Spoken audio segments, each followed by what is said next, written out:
Well, today we are beginning our next Lions Forum series. I've called it Breaking the Chains, the Easter Freedom in Our Lives.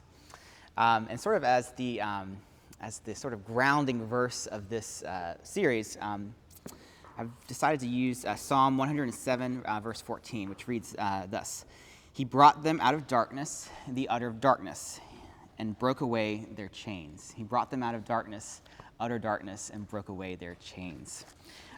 That assertion about the action of God, that he breaks away our chains, is at the heart of Israel's faith, and it's at the heart of our faith as Christians, that God is a God who works within history to free his people. He is a redeeming God. He didn't just sort of create the universe and step back from it, right? He actually works within it to help his people. That's at the heart of our faith. So God acts to bring us freedom. And that's what redemption boils down to, is that one word, freedom. God gives us freedom through his actions in history. We see this in the Bible in the exodus of the people of Israel from their bondage in Egypt all the way into the promised land, right? We see that in the Old Testament. And then we see it again when God brings his people out from their exile in Babylon back to their homeland in Jerusalem. And then at the end of the Bible, we're told about the New Jerusalem and how God's people will be free there. That's coming at the end of time. But the heart of our faith is not just that freedom is something that happened way back then, or that will happen way back way into the future. We believe that God works right now within our own lives to bring us away from those forces of sin and death. And so the way this kind of series is designed is for us to hear from three different speakers from our community. First, next week will be Jeshua Moore. Some of you might remember him. He actually worked at St. Mark's for a little while he was in college. Yeah, Paul. He works with Paul, or he used to work with Paul. And Paul had high things to say about him, right? Oh, good.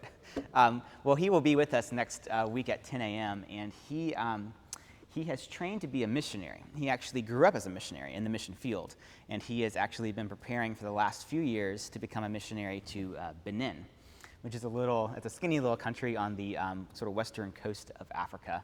And he's preparing to go off and do that work. And our mission and service committee has discerned that we should, as a parish, support him and partner with him because he is doing important work. So he's going to be sort of testifying to us next week about his own life of faith and how God is empowering and equipping him to go out into the mission field. And I'm really excited to hear from him because he's really a brave and a courageous man who is going out to bring the faith to people who have not heard it yet. And then on May 9th, so we'll have a 2-week break because of Confirmation Sunday and then Youth Sunday. But then on May 9th, we will hear from Allison DeFore, who some of you might recognize. He's around the church a bit. He's the canon to the ordinary, which is sort of the fancy title for the guy who has to deal with all the diocese's problems. But he's a great man, and he really, really is a strong believer in the 12 steps. And he has a powerful story to share with us about the 12 steps and how God can use that to break people's addictions. So that, again, ties in with that theme of God working within our lives. And then finally, on May 16th, we will be hearing from Miss Alma Flowers, who is a parishioner down at St. Philip's Church in Jacksonville, which is historically an African-American church within our diocese.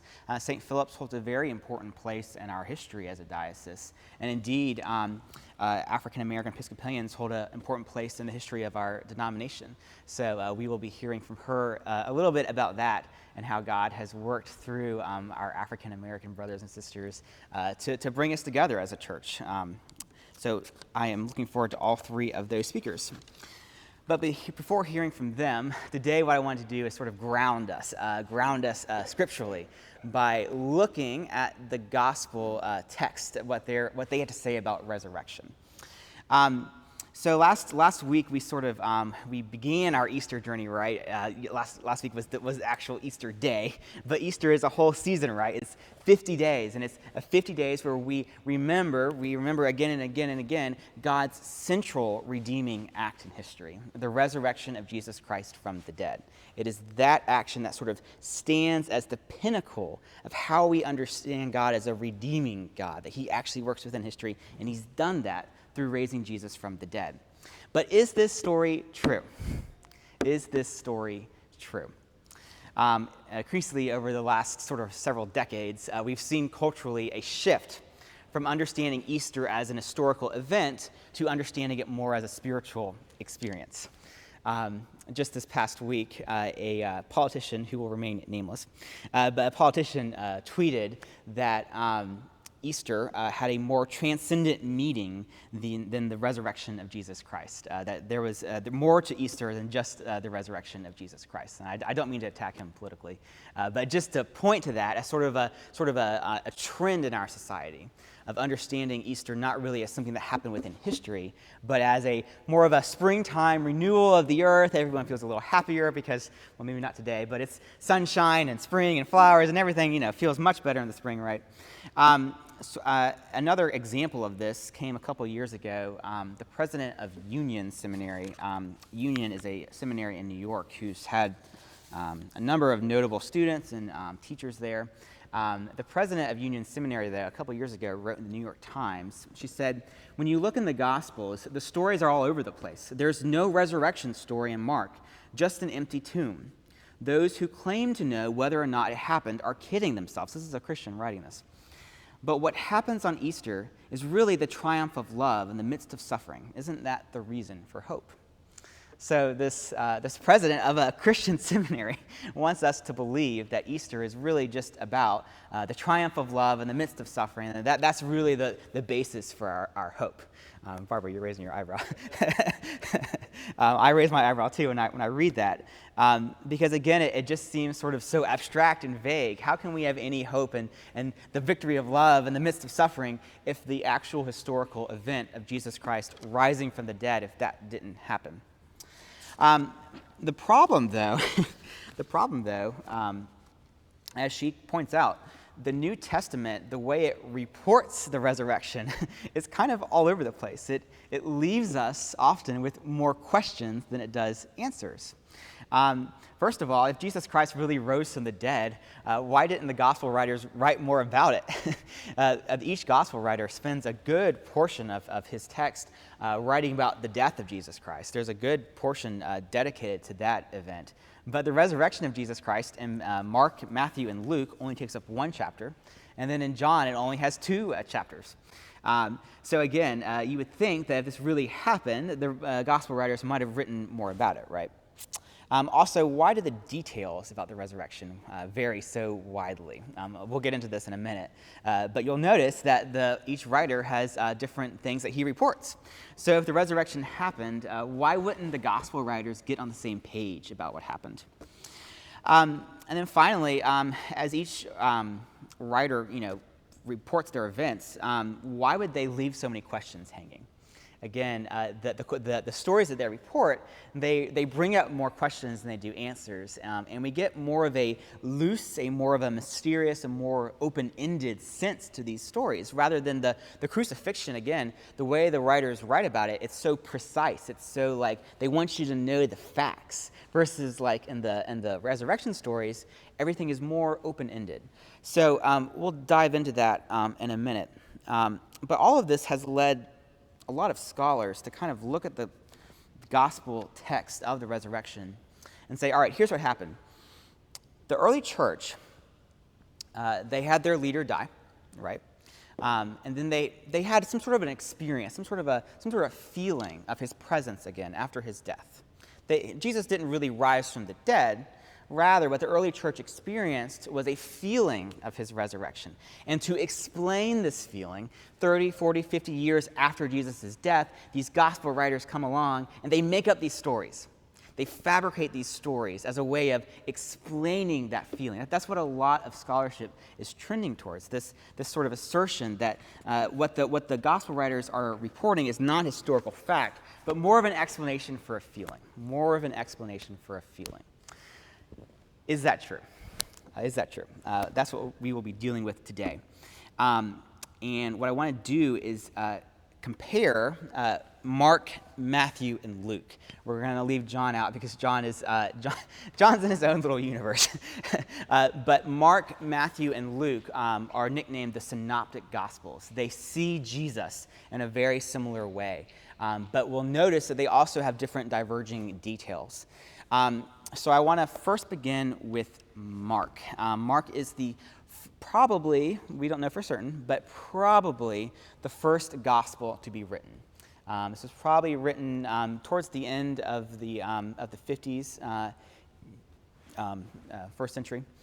And Mark's sort of style is to write as concisely as possible. His descriptions of events are very short. He doesn't spend a lot of words when a few can do, right? So that's Mark. Barbara, can I call on you? Will you read for us Mark's description of the resurrection, Mark 16? Mark 16. Thank you. When the Sabbath was passed, Mary Magdalene, Mary the mother of James, and Salome bought spices so that they might go and anoint him. And very early on the first day of the week, when the sun had risen, they went to the tomb. And they were saying to one another, "Who will roll away the stone for us from the entrance of the tomb?" And looking up, they saw that the stone had been rolled back. It was very large. And entering the tomb, they saw a young man sitting on the right side, dressed in a white robe, and they were alarmed. And he said to them, "Do not be alarmed. You seek Jesus of Nazareth, who was crucified. He has risen. He is not here. See the place where they laid him. But go, tell his disciples and Peter that he is going before you to Galilee. There you will see him, just as he told you." And they went out and fled from the tomb, for trembling and astonishment had seized them. They said nothing to anyone, for they were afraid. So that phrase, "for they were afraid," is the last bit of Mark. Is that kind of strike you?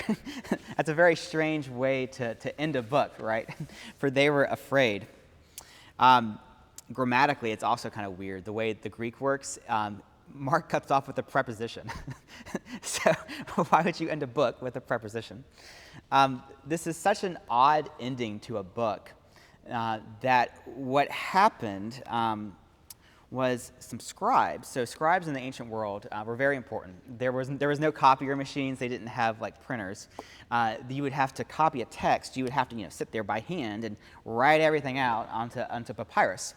And scribes, what they would do a lot of times is they would correct certain errors they thought in the text. And one of the errors I think scribes must have thought about was, how on earth does Mark end with this, "for they were afraid"? And I'm glad a Bible has been brought out, because what do you have in your Bible after verse 8?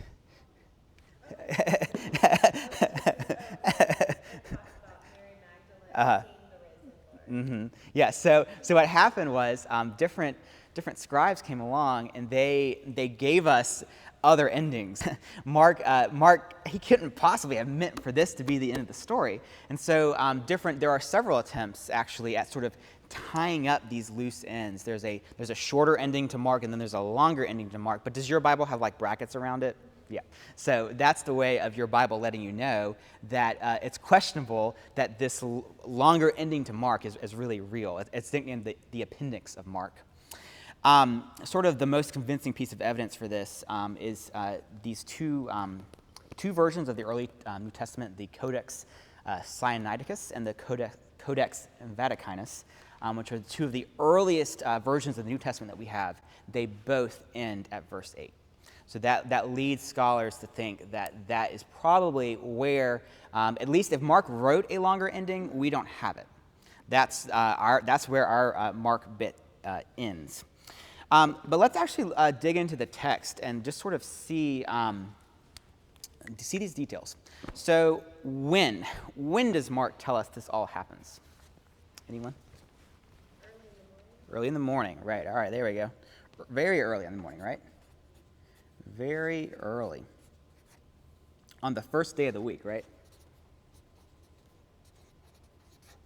I've got awful handwriting, but I'm going to try. All right, so who goes to the tomb?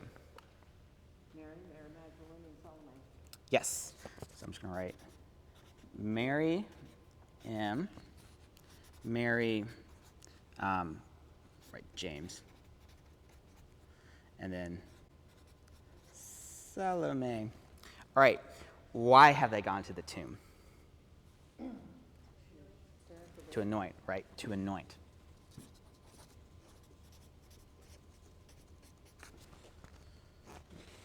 I can't spell either. All right.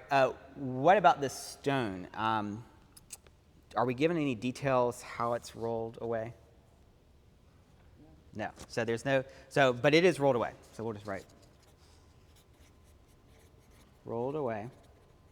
All right. So who's very specifically, who do the women find in the tomb? A young man. A young man. He's playing the role of an angel, but Mark does not actually give us that word, angel. It's a young man that they find. And what does this young man tell them? Anyone? Starting verse 6. The angels always start out by, Don't be afraid. Don't be afraid. There we go. So that he's playing the role of an angel, right? Don't be alarmed. What else? He's not here. He's not here. And then finally, where does he say you can find him? Yeah. He's going to go to Galilee. You can find him in Galilee.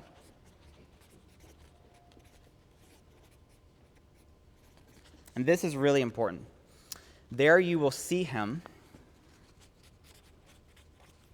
You will see him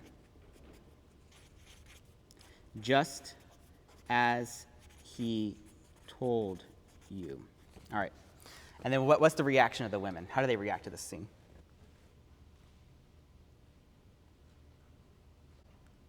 They're scared, right? They're afraid. And that's how Mark ends. All right. So why were they afraid to go and tell if Jesus had already told all of them? Right. That's the question, right? That's the question. So on one level, we have to know that Mark, he might have very well, this might be the last verse of the text, but Mark doesn't intend for us to like read that as the ending to the story, right? Because obviously on a practical level, the women had to have told someone or else we wouldn't know about it, right? Or else the rest of the early church wouldn't know about it. So obviously the women had to tell someone. So that's one really important point. The design of Mark has written his entire gospel in a very sort of puzzling way. He often conceals certain facts about Jesus in order to reveal certain things about Jesus. The very first chapter, Jesus goes and he heals this leper, and he tells the leper, "Don't tell anyone about this." And Jesus does this again and again and again throughout Mark, and I think it's Mark's way of drawing us in as readers to see Jesus as something more, to see that there's something more to this guy Jesus. He's not just a man. And Mark's particular way of doing that is by using what's called the Messianic Secret. The Messianic Secret. It's a way of concealing certain things about Jesus in order to sort of perk our interest, in order for us to see him differently. So Mark writes this way as a way of hiding something about Jesus in order that we can realize something about Jesus. So the whole Gospel of Mark kind of comes to a climax. Again, Jesus avoids naming himself as the Son of God. He avoids it again and again and again. What happens, though, is on the cross, anyone know who it is that actually says the magic words of the Gospel? It's a centurion. It's a Roman centurion who has the line, "Truly, this man was God's son." That's the climax of the whole gospel, and it's delivered to us by a Gentile, not by a Jew. You would think, logically, if you just read this book, like it would be a Jewish person who would recognize Jesus, but it's actually a Gentile. Again, I think this is Mark's way of pulling us in into seeing Jesus as something more than just a mere man, that he is God's son. So by the time that we reach that climactic statement of Mark's gospel, we've seen Jesus heal, we've seen him teach with authority, and we've seen him do all sorts of other miracles that lead us to believe, okay, this might be God's son, right? But how has God's son just died? Why has God's son just been strung up on a cross? How can that happen if what the Roman soldier said is true? So I think Mark's answer to that question is actually Mark 16 and the way he's written the resurrection story. And the clue to this is what the angel actually tells the three women. He tells them, see, he's not here. You can go find him in Galilee, just as he told you. Just as he told you. Way back in chapter 8 of Mark, Peter confesses Jesus to be the Christ. And then Jesus says this, Mark says this, and he began to teach them that the Son of Man must suffer many things and be rejected by the elders and the chief priests and the scribes and be killed. That happened, we know about that. And after 3 days, rise again. All right? Next chapter, Mark 9. For he was teaching his disciples, saying to them, the Son of Man is going to be delivered into the hands of men. We know that happened. And they will kill him. Check, we know that. And when he is killed, after 3 days, he will rise again. And then the next chapter. So this is significant because Mark doesn't tell us details just sort of out of thin air, right? If he's spending words on it, it means something. So Mark tells us 3 times. Next chapter, chapter 10. See, we are going up to Jerusalem, and the Son of Man will be delivered over to the chief priests and the scribes. Check, we know that happened. And they will condemn him to death. Check, we know that happened. And deliver him over to the Gentiles. We know that happened. And they will mock him. Check. And spit on him. Check. And flog him. Check. And kill him. Check. And after 3 days, he will rise. 3 times in the Gospel of Mark, Jesus predicts his suffering and death as a way of pointing to this is what my identity is. As the Son of Man, this is going to happen to me. But each one of those 3 times, Jesus also predicts his resurrection. His resurrection, each of those times. And he ties it again with his identity. Because I'm the Son of Man, I'm going to be killed. Because I'm the Son of Man, I will rise. Knowing that, just as he told you, we can kind of predict if what Jesus has said about his death has come true, then what he said about his resurrection must also be true. I think that's what Mark is kind of leading us to see. Again, it's very open-ended, right? The women don't actually find Jesus at the tomb. But Mark tells the story in such a way that we would believe that based on what Jesus has already told us will happen. Because he suffered and died as the Son of Man, he also will rise. All right, so that is what Mark is all about. And I think what Mark wants us to see is that Jesus is more. He's more than a mere human. He's more than a man. He's the Son of God, as that centurion writes. And that prediction about his death invites us to also see the truth of his prediction of his resurrection. So that's one way of looking at Mark. Again, there's a lot of ink spilled on what Mark means by this ending. So that's not the only answer, but that's the answer I have for you today. Let's turn now to Matthew. Jordan, can I pick on you? Will you read for us Matthew 1, verses 1 through 10? Thank you. Now after the Sabbath, Matthew 28. Yeah, Matthew 28. Now after the Sabbath, toward the dawn of the first day of the week, Mary Magdalene and the other Mary went to see the tomb. Behold, there was a great earthquake, for an angel of the Lord descended from heaven and came and rolled back the stone and sat on it. His appearance was like lightning, and his clothing white as snow. And for fear of him, the guards trembled and became like dead men. But the angel said to the women, do not be afraid, for I know that you seek Jesus who was crucified. He is not here, for he has risen, as he said. Come, see the place where he lay. Then go quickly and tell his disciples that he has risen from the dead. And behold, he is going before you to Galilee. There you will see him. See, I have told you. So they departed quickly from the tomb with fear and great joy,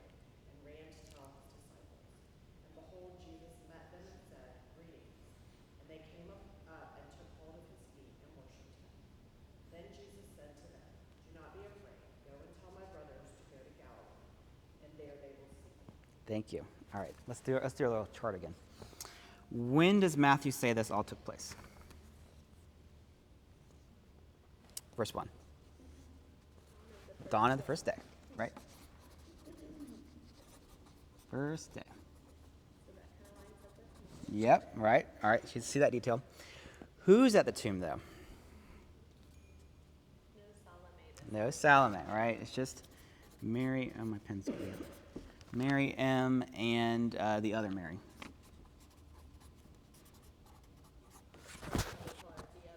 Right. Yeah, we're not giving. Yeah, no more details about that.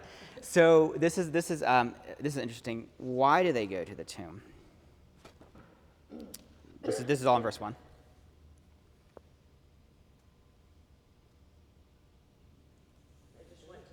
Yes.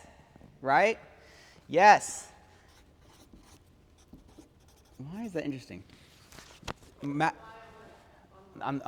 They go to anoint the body. In Matthew, they go to see the tomb. It's almost like they want to see if maybe he's risen. I don't know. So that's one possibility.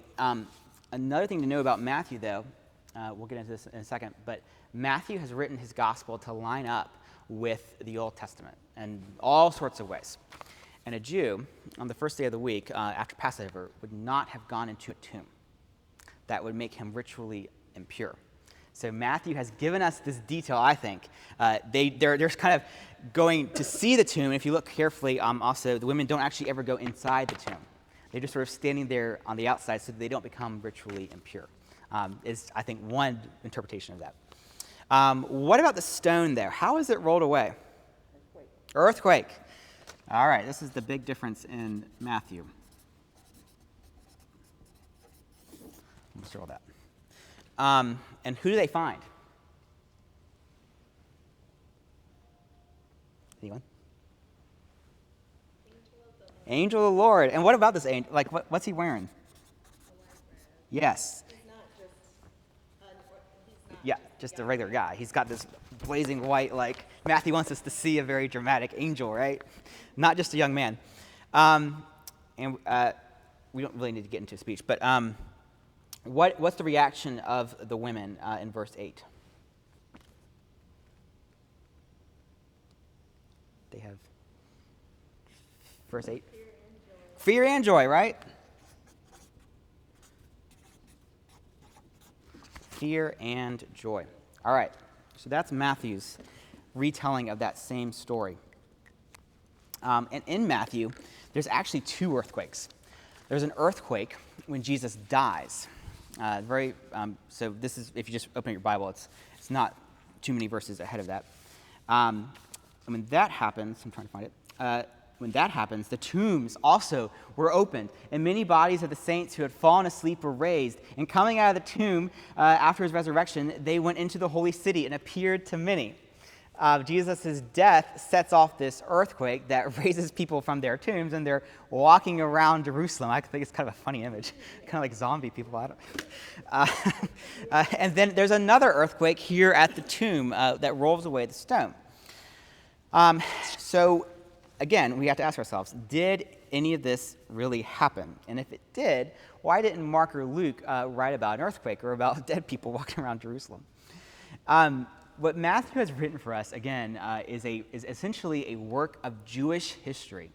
He wants us to read his gospel within the same way that we would read the histories of the Old Testament. This is what happened to the nation of Israel. And Jesus is the pinnacle of what God has done for Israel. And you can only really understand Israel's history by what's happened to Jesus. That's sort of Matthew's whole MO, if you will, in writing his gospel. And this is because Matthew understands Jesus to be the Jewish Messiah. And in the Old Testament, that has very specific meaning. Jesus, as the Messiah, is to be the perfect king. He is to come from the line of David. That's why Matthew opens up his gospel with a genealogy, showing us to the man, and woman actually, that Jesus comes from the line of David. And so that's very important in Matthew's gospel. And also, he is to have eternal rule. And Daniel 7, the Son of Man, the Messiah, is to have eternal rule not only over Israel, but also over the whole world. In other words, the Messiah has authority. The Messiah has authority in the understanding of the Old Testament. And that's what Matthew is actually showing us, I think, here in his resurrection accounts. Because Jesus does here meet the women. And what happens when they meet him, this is down in verse 9, and they came up and took hold of his feet and worshiped him. That word worship, you don't use that casually in the Jewish kind of understanding of it. Only God is worthy of worship. And that word, again, is used at the very end of Matthew. I've included it for you. We're not going to read it. But if you look all the way down at verse 17, when the 11 disciples actually do meet the risen Jesus in Galilee, what do? They worshiped him. Some doubted, but some worshiped him. And this is, again, because of Jesus' authority. The very next verse, 18. All authority in heaven and on earth has been given to me. That concept of worship is tied to Jesus' authority as the Messiah of Israel.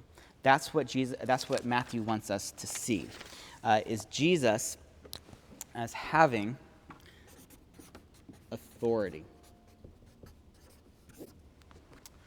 So back to the earthquakes really quickly. Did they happen? I don't know. But they line up, they echo a really important passage in the Old Testament, Ezekiel 37. The prophet Ezekiel looks out in a vision to a valley of dry bones, God causes an earthquake and then sends his spirit into those bones, and those bones become people again. And what the Lord tells Ezekiel is this. He says, "Behold, I will open your graves and raise up you from your graves, O my people, and I will bring you into the land of Israel. And you shall know that I am the Lord when I open your graves and raise you from your graves." What Ezekiel points to is that God redeems his people through the resurrection of the dead. And again, that earthquake is a similarity between those two passages. So again, I think Matthew is trying to get us to see that Jesus is the fulfillment of what God has been meaning to do to his people all along, and that he, as the Messiah, has authority. All right, really quickly, we are running out of time, but let's turn to Luke. And William, can I pick on you? Will you read for us verses 1 through 12 from Luke 24? So on the first day of the week, at early dawn, they went to the tomb to take the spices they had prepared. And they found the stone rolled away from the tomb. But when they went in, they did not find the body of Jesus. While they were perplexed about this, behold, two men stood by them in dazzling apparel. And as they were frightened and bowed their faces to the ground, the men said to them, "Why do you seek the living among the dead? He is not here, but is risen. Remember how he told you while he was still in Galilee, that the Son of Man must be delivered into the hands of sinful men, and be crucified, and on the third day rise." They remembered his words, and returning to the tomb, they told all these things to 11 witnesses. So all the rest. Now it was Mary Magdalene and Joanna and Mary, the mother of James, and the other woman with them who told these things to the apostles. But these words seemed to them idle tale. They not believed them. But Peter rose and ran to the tomb, stooping and looking in. He saw the linen cloths by themselves, and he went home marveling at what had happened. All right. So a lot of details are the same. First day of the week, same there. But who goes to the tomb? Anyone catch the difference? Joanna, right? Mm-hmm. Yes. Joanna and other women.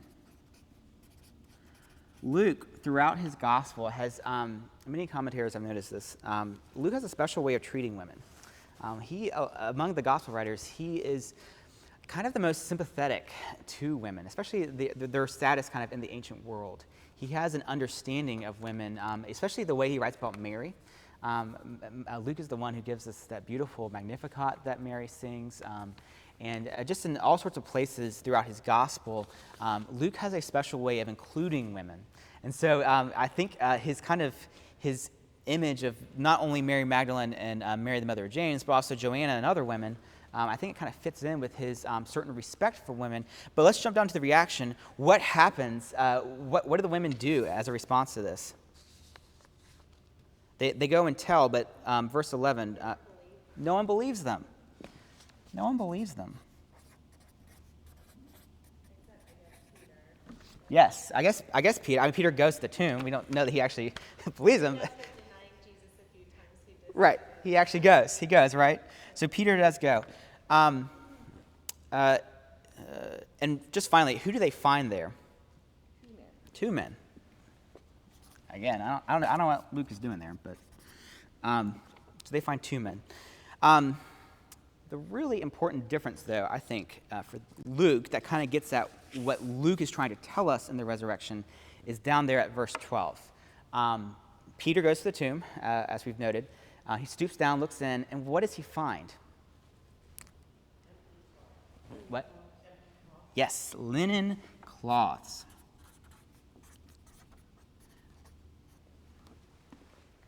This, I think, is the kind of crucial detail in Luke. Because what Luke again and again does in this chapter 24 is to show us the physicality of Jesus' resurrection. Luke takes special pains to show us that Jesus is not risen from the dead only in spirit, but also in flesh. And by doing that, he's had to lay aside his bands of cloth. So Luke gives us that detail. At the end of chapter 24, Jesus appears to his disciples in that upper room again, and in verse 37, they were startled and frightened because they thought they saw a spirit. They thought they saw a spirit. And what does Jesus do? He invites them to see his hands and his feet. Look, physical hands and feet here. For a spirit does not have flesh and bones, as you see that I have. And then he ends up eating in front of them.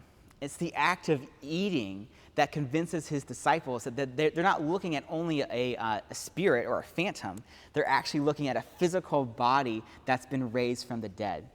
That same process of eating happens again in the most, I think, beautiful story that Luke gives us about the resurrection, which is the road to Emmaus. The two disciples, they go to Emmaus. Jesus pops up and travels along with them. And at first, they don't recognize him. But it's when they reach where they're going, and Jesus opens the scriptures to them, and then he shares a meal with them. This is verse 30. When he was at table with them, he took the bread and blessed and broke it and gave it to them. And their eyes were opened, and they recognized him. And then he vanishes from their sight. Trick question for you. What is the first meal of the Bible?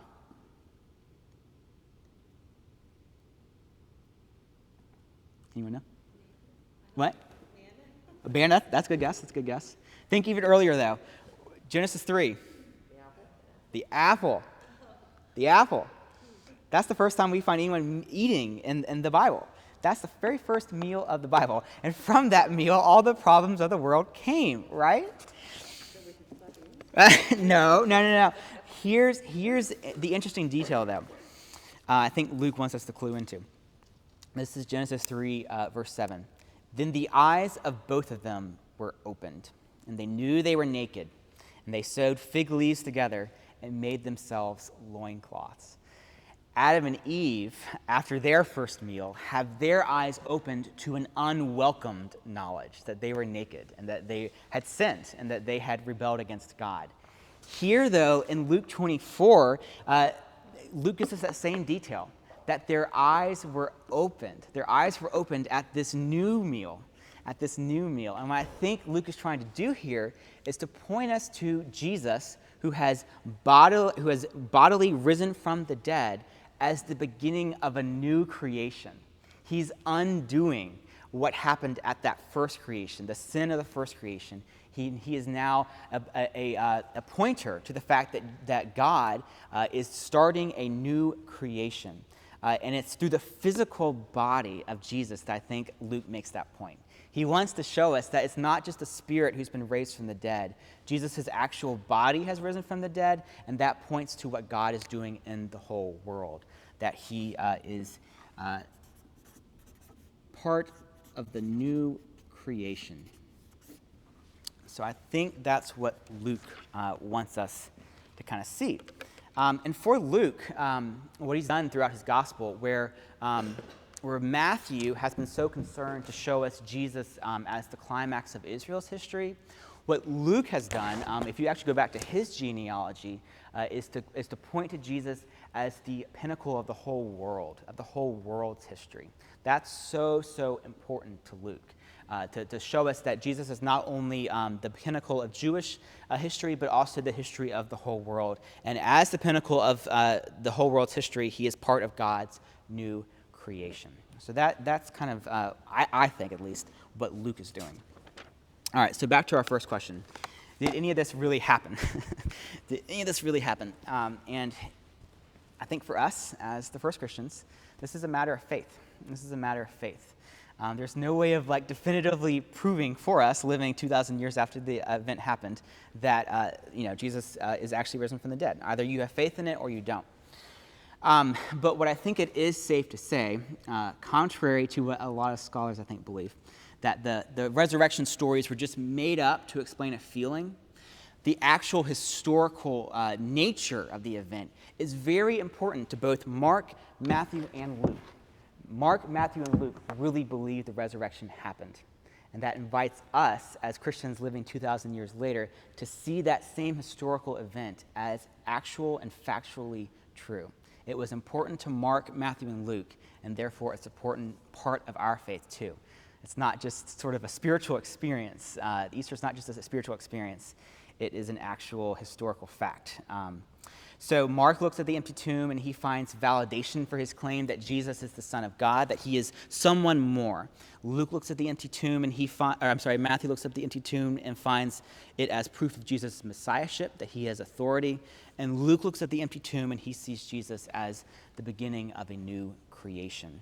And that's, I think, why those details vary, because each author is trying to get across a different point about the resurrection. But it's really, I think, important to note that the details of the structure of the story is the same. Even if the details are different, the women are the ones going to the tomb. Why would that happen? If they really wanted us to believe a made-up story, they would have sent men to the tomb. Men were reliable in the ancient world. Women were not. So the fact that all three gospel writers actually hold on to that detail proves to us, I think, that they really believed that happened. All right, so that's just a little bit of I think, the importance of the actual historical event of Jesus' rising from the dead. And I think the gospel writers find a great deal of freedom in it, and I think it has freedom for us in our lives as well. Again, I would invite you back next week to hear from Jeshua Moore. He's really an amazing man with an amazing faith, and I think you'll be inspired from him. So again, I invite you back.